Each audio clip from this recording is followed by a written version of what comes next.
Welcome to the Puritan and Reformed audiobook podcast. This is the final chapter of the book, A Treatise on Indwelling Sin by John Owen, entitled The Strength of Sin Evidence from Its Resistance to the Power of the Law. The measure of the strength of any person or defenced city may be well taken from the opposition that they are able to withstand and not be prevailed against. If we hear of a city that has endured a long siege from a potent enemy, and yet is not taken or conquered, whose walls have endured great batteries and are not demolished, though we have never seen the place, yet we can conclude it strong, if not impregnable. And this consideration will also evidence the power and strength of indwelling sin. It is able to hold out and not only to live, but also to secure its reign and dominion against very strong opposition that is made to it. I shall instance only in the opposition that is made to it by the law, which is ofttimes great and terrible, always fruitless. All its assaults are borne by it, and it is not prevailed against. There are a number of things in which the law opposes itself to sin and the power of it. As number one, it discovers it. Sin in the soul is like a secret hectical distemper in the body. Its being unknown and unperceived is one great means of its prevalency. Or as traitors in a civil state, whilst they lie hid, they vigorously carry on their design. The greatest part of men in the world know nothing of this sickness, yea, death of their souls. Though they have been taught somewhat of the doctrine of it, yet they know nothing of its power. They know it not so as to deal with it as their mortal enemy, as a man, whatever he be told, cannot be said to know that he hath a hectical fever, if he love his life and set not himself to stop its progress. This, then, the law does. It discovers this enemy. It convinces the soul that there is such a traitor harboring in its bosom. Romans 7, verse 7. I had not known sin but by the law, for I had not known lust, except the law had said, Thou shalt not covet. I had not known it, that is, fully, clearly, distinctly. Conscience will somewhat tumultuate about it, but a man cannot know it clearly and distinctly from this. It gives a man such a sight of it as the blind man had in the gospel upon the first touch of his eyes. He saw men like trees walking, obscurely, confusedly. But when the law comes, that gives the soul a distinct sight of this indwelling sin. Again, I had not known it, that is, the depths of it, the root, the habitual inclination of my nature to sin, which is here called lust, as it is in James 1, verse 14. I had not known it, or not known it to be sin, but by the law. This, then, the law does. It draws out this traitor from secret lurking places, the intimate recedes of the soul. A man, when the law comes, is no more ignorant of his enemy. If he will now perish by him, it is openly and knowingly. He cannot but say that the law warned him of him, discovered him to him, yea, and raised a concourse about him in the soul of various affections, as an officer does that discovers a thief or robber, calling out for assistance to apprehend him. Number two, the law not only discovers sin, but discovers it to be a very bad inmate, dangerous, yea, pernicious to the soul. Romans 7, verse 13. Was then that which is good, that is, the law, made death unto me? God forbid. But sin that it might appear sin, working death in me by that which is good, that sin by the commandment might become exceeding sinful. There are many things in this verse in which we are not at present concerned. That which I only aim at is the manifestation of sin by the law. It appears to be sin, and the manifestation of it in its own colors. It appears to be exceeding sinful. The law gives the soul to know the filth and guilt of this indwelling sin. How great they are, how vile it is, what an abomination, what an enmity to God, how hated of him. The soul shall never more look upon it as a small matter, what thought soever it had of it before, whereby it is greatly surprised. As a man that finds himself somewhat distempered, sending for a physician of skill, when he comes, requires his judgment of his distemper. He, considering his condition, tells him, Alas, I am sorry for you. The case is far otherwise with you than you imagine. Your disease is mortal, and it has proceeded so far, pressing upon your spirits and infecting the whole mass of your blood. That I doubt, unless most effectual remedies be used, you will live but a very few hours. So it is in this case. A man may have some trouble in his mind and conscience about indwelling sin. He finds all not so well as it should be with him, more from the effects of sin and its continual eruptions in the nature of it, which he hopes to wrestle with. But now when the law comes, that lets the soul know that its disease is deadly and mortal, that it is exceeding sinful as being the root and cause of all his alienation from God, and thus also the law proceeds against it. Number 3, the law judges a person, or lets the sinner plainly know what he is to expect upon the account of the sin. This is the law's proper work. Its discovering property is but preparative to its judging. The law is itself, when it is in the throne. Here it minces not the matter with sinners as we used to do one with another, but tells him plainly, Thou art the man, in whom this exceeding sinful sin does dwell, and you must answer for the guilt of it. And this, methinks, if anything, should rouse up a man to set himself in opposition to it, yea, utterly to destroy it. The law lets him know that upon account of this sin he is obnoxious to the curse and wrath of the great God against him, yea, pronounces a sentence of everlasting condemnation upon him upon that account. Abide in the state and perish is its language. It leaves not the soul without this warning in this world, and will leave it without excuse on that account in the world to come. Number 4, the law so follows on its sentence that it disquiets and affrights the soul, and suffers it not to enjoy the least rest or quietness, in harboring its sinful inmate. Whenever the soul has indulged to its commands, made provision for it, immediately the law flies upon it with the wrath and terror of the Lord, makes it quake and tremble. It shall have no rest, but is like a poor beast that has a deadly arrow sticking in its sides, that makes it restless wherever it is and whatever it does. Number 5, the law does not stay here, but also it slays the soul, Romans 7 verse 9, that is by its conviction of the nature, power, and desert of this indwelling sin. It deprives him in whom it is of all that life of self-righteousness and hope which formerly he sustained himself with. It leaves him as a poor, dead, helpless, hopeless creature. And all this in the pursuit of that opposition that it makes against this sin. May we not now expect that the power of it will be quelled and its strength broken, that it will die away before these strokes of the law of God? But the truth is, such is its power and strength, that it is quite otherwise. Like him whom the poets feigned to be born of the earth, when one thought to slay him by casting him on the ground. By every fall he recovered new strength and was more vigorous than formerly. So is it with all the falls and repulses that are given to indwelling sin by the law. For, number 1, it is not conquered.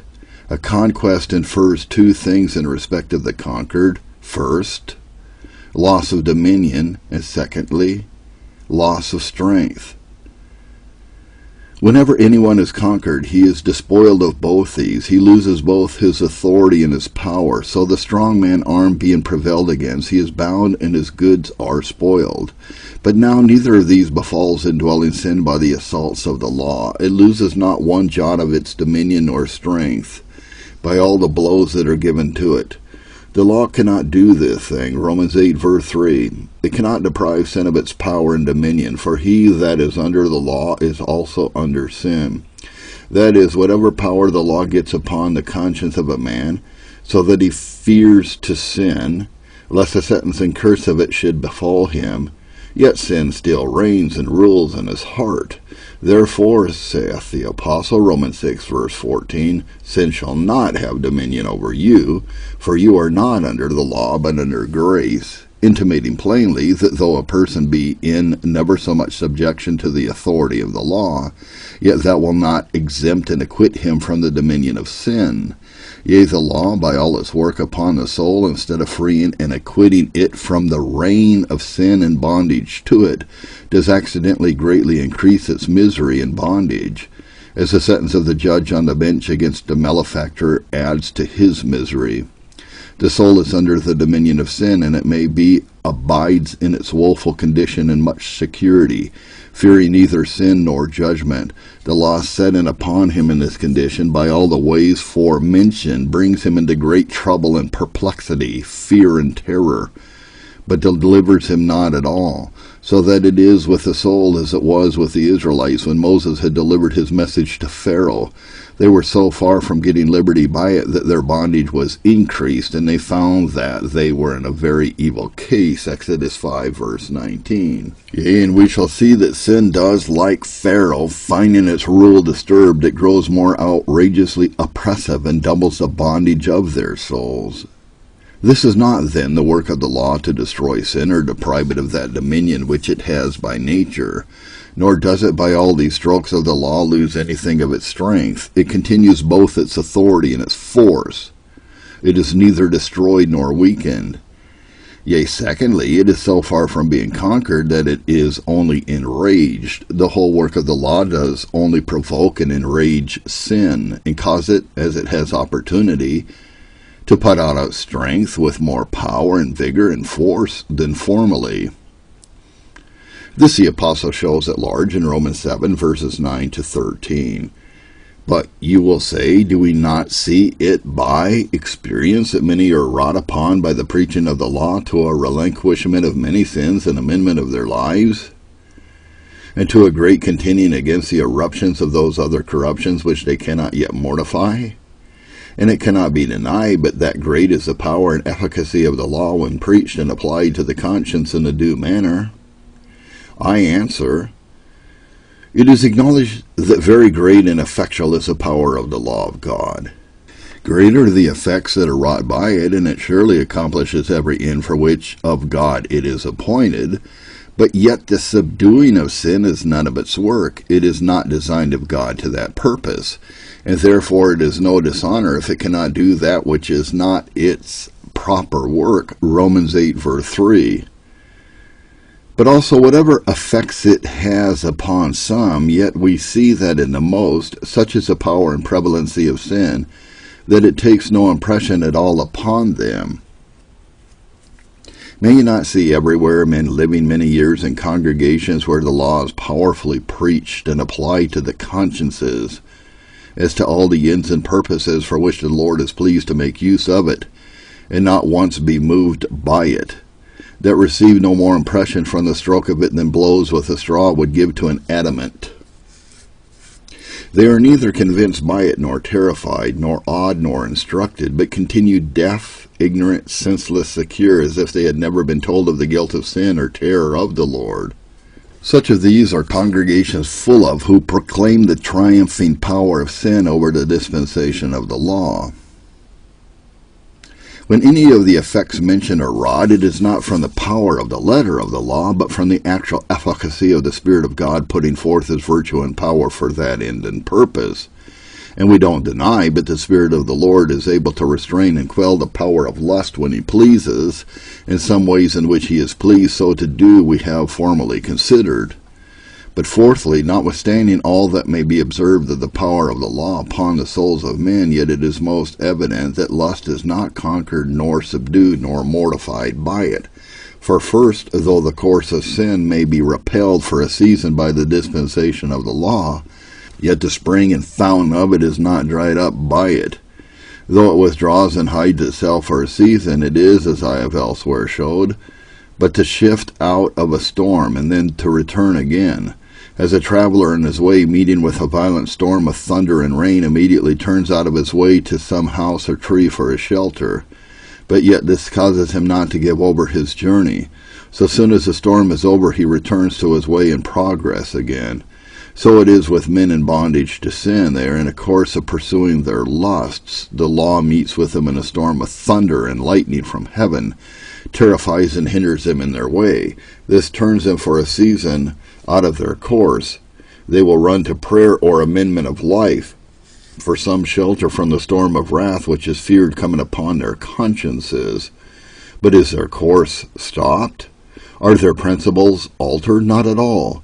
So soon as the storm is over, so that they begin to wear out that sense and the terror that was upon them, they return to their former course in the service of sin again. This is the state with Pharaoh, once and again. Secondly, in such seasons sin is not conquered but diverted when it seems to fall under the power of the law. Indeed, it is only turned into a new channel, it is not dried up. If you go and set a dam against the streams of a river so that you suffer no water to pass in the old course and channel, but it breaks out another way and turns all its streams in a new course, you will not say you have dried up that river, though some that come and look into the old channel may think, perhaps, that the waters are utterly gone. So it is in this case. The streams of sin, it may be, run in open sensuality and profaneness, in drunkenness and viciousness. The preaching of the law sets a dam against these courses. Conscience is terrified, and a man dares not walk in the ways in which he has been formerly engaged. His companions in sin, not finding him in his old ways, begin to laugh at him as one that is converted and growing precise. Professors themselves begin to be persuaded that the work of God is upon his heart, because they see his old streams dried up. But if there have been only a work of the law upon him, there is a dam put to his course, but the spring of sin is not dried up, only the streams of it are turned another way. It may be the man has fallen upon other more secret or more spiritual sins. Or if he be beat from them also, the whole strength of lust and sin will take up its residence in self-righteousness and pour out thereby as filthy streams as any other way whatever. So that notwithstanding the whole work of the law upon the souls of men, indwelling sin will keep alive in them still, which is another evidence of its great power and strength. I shall yet touch upon some other evidences of the same truth that I have under consideration, but I shall be brief in them. Number 1. In the next place, then, the great endeavors of men ignorant of the righteousness of Christ, for the subduing and mortifying of sin, which are all fruitless, do evidence the great strength and power of it. Men who have no strength against sin may yet be made sensible of the strength of sin. The way in which, for the most part, they come to that knowledge is by some previous sense that they have of the guilt of sin.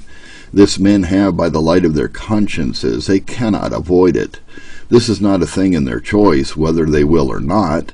They cannot but know sin to be evil, and that such an evil that renders them obnoxious to the judgment of God. This gulls the minds and consciences of some, so far as that they are kept in awe and dare not sin as they would. Being awed with a sense of the guilt of sin and the terror of the Lord, men begin to endeavor to abstain from sin, at least from such sins as they have been most terrified about. They begin to find that there is something in them that is not in their own power, for notwithstanding their resolutions and purposes, they sin still. And that so, or in such a manner, as that their consciences informs them that they must therefore perish eternally. This puts them on self-endeavors to suppress the eruption of sin, because they cannot be quiet unless they so do, nor have any rest or peace within. Now, being ignorant of that only way in which sin is to be mortified, that is, by the Spirit of Christ, they fix on many ways in their own strength to suppress it, if not to slay it.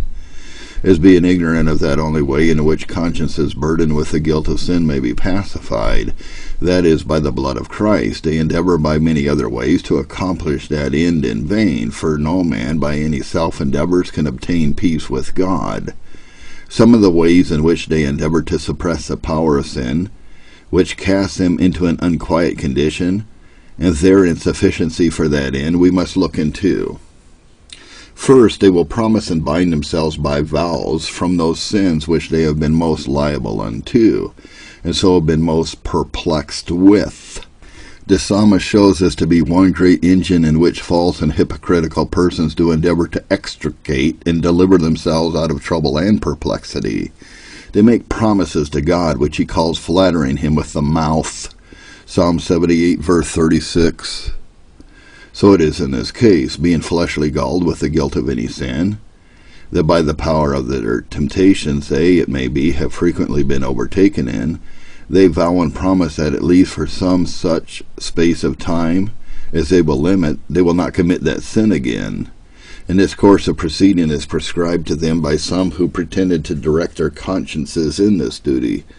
Conscience of this now makes them watch over themselves as to the outward act of the sin that they are galled with. And so it has one of these two effects. For either they do abstain from it for the time they have prefixed, or they do not. If they do not, as seldom they do, especially if it be a sin that has a peculiar root in their nature and constitution, and is improved by custom into a habit. If any suitable temptation be presented to them, their sin is increased, and therewith their terror, and they are woefully discouraged in making opposition to sin, and therefore, for the most part, after one or two vain attempts, or more, it may be, knowing no other way to mortify sin but this of vowing against it and keeping of that vow in their own strength, they give over all contests and become wholly the servants of sin, being bounded only by outward considerations without any serious endeavors for a recovery. Or secondly, suppose that they have success in their resolutions and do abstain from actual sins. Their appointed season, commonly one of these two things ensues. Either they think that they have well discharged their duty, and so may a little now at least for a season indulge to their corruptions and lusts, and so are entangled again in the same snares of sin as formerly, or else they reckon that their vow and promise has preserved them, and so sacrifice to their own net and drag, setting up a righteousness of their own against the grace of God, which is so far from weakening indwelling sin, that it strengthens it in the root and principle, that it may hereafter reign in the soul in security. Or at the most, the best success that can be imagined unto this way of dealing with sin is but their restraining of some outward eruptions of it, which tends nothing to the weakening of its power, and therefore such persons, by all their endeavors, are very far from being freed from the inward toiling, burning, disquieting, perplexing power of sin. And this is the state of most men, that are kept in bondage under the power of conviction. Hell, death, and the wrath of God are continually presented to their consciences. This makes them labor with all their strength against that in sin which most enrages their consciences and most increases their fears. That is, the actual eruption of it. For the most part, while they are freed from that, they are safe, though in the meantime sin lie tumultuating in and defiling of the heart continually, as with running sores, outward repelling medicines may skin them over and hinder their corruptions from coming forth. But the issue of them is that they cause them to fester inwardly, and so prove, though it may be not so noisome and offensive as they were before, yet far more dangerous. So is it with this repelling of the power of corruption by men's vows and promises against it. External eruptions are, it may be, restrained for a season, but the inward root and principle is not weakened in the least. And most commonly this is the issue of the way, that sin, having gotten more strength in being enraged by its restraint, breaks all its bounds and captivates the soul unto all filthy abominations, which is the principle, as was before observed, of most of the visible apostasies which we have in the world. 2 Peter 2, verses 19 and 20. The Holy Ghost compares sinners, because of the odious, fierce, poisonous nature of this indwelling sin, unto lions, bears, and asps. Isaiah 11, verse 6 to 9. Now this is the excellency of gospel grace, that it changes the nature and inward principles of these otherwise passionate and untamed beasts, making the wolf as a kid, the lion as a lamb, and the bear as a cow. When this is effected, they may safely be trusted in. A little child may lead them.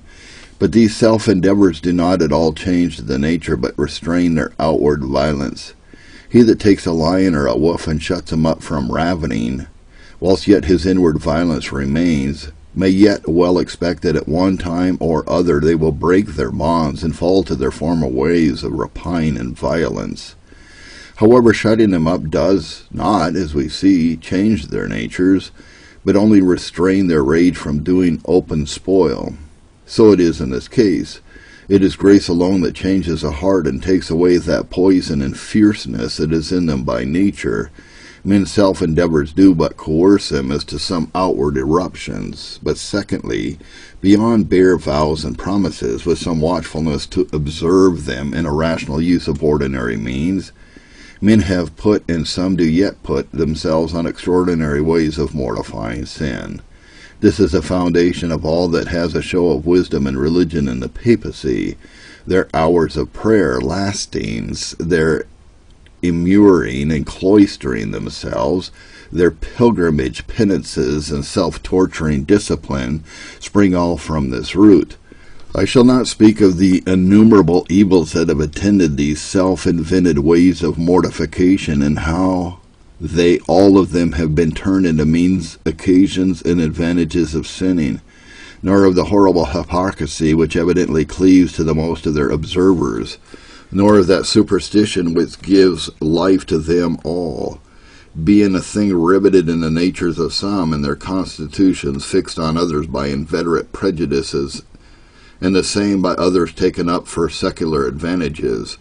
But I will suppose the best that can be made of it, and it will be found to be a self-invented design of men's ignorant of the righteousness of God, to give a check to this power of indwelling sin in which we speak. And it is almost incredible what fearful self-macerations and horrible sufferings this design has carried men out to. And undoubtedly their blind zeal and superstition will rise in judgment and condemn the horrible sloth and negligence of the most of them, to whom the Lord has granted the saving light of the gospel. But what is the end of these things? The apostle in brief gives us an account, Romans 9:31 and 32. They attain not the righteousness aimed at. They come not up to a conformity to the law. Sin is not mortified, nor the power of it weakened, but what it loses in sensual and carnal pleasures it takes up with great advantage in blindness, darkness, superstition, self-righteousness, and soul pride, contempt of the gospel and the righteousness of it, and reigns no less than in the most profligate sinners in the world. Number 2, the strength, efficacy, and power of this law of sin may be further evidenced from its life and in being in the soul, notwithstanding the wound that is given unto it, in the first conversion of the soul to God, and in the continual opposition that is made to it by grace. But this is the subject and design of another endeavor. It may now be expected that we should here add the special uses of all this discovery that has been made of the power, deceit, prevalency, and success of this great adversary of our souls. But as for what concerns that humility, self-abasement, watchfulness, diligence, and application to the Lord Christ for relief, which will become those who find in themselves by experience the power of this law of sin, these have been occasionally mentioned and inculcated through the whole preceding discourse. So for what concerns the actual mortification of it, I shall only recommend unto the reader for his direction another small treatise, written long since to that purpose, which I suppose he may do well to consider together with this, if he find these things to be his concernment. To the only wise God our Savior be glory and majesty, dominion and power, both now and forever. Amen. A Treatise on Indwelling Sin, John Owen.